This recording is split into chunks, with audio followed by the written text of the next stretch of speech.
Sveiki mokiniai! Šiandienos tema – dekoratyvinis vaizdavimas. Mūsų pamokos tikslas – žinoti Lietuvos simboliką, Lietuvos valstybės simbolį.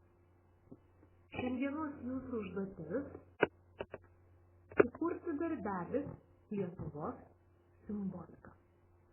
Tam jums prireiks flomasterių, kreidelių ar kitų pasirinktų dažų, iškarpų iš popieriaus bei balto popieriaus.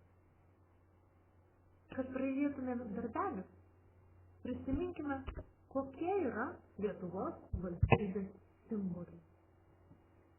Taigi, Lietuvos valstybės herbas, tautiška giesmė, himnas, Lietuvos valstybės vėliava, Lietuvos valstybės istorinė vėliava ir Lietuvos Respublikos prezidentės vėliava.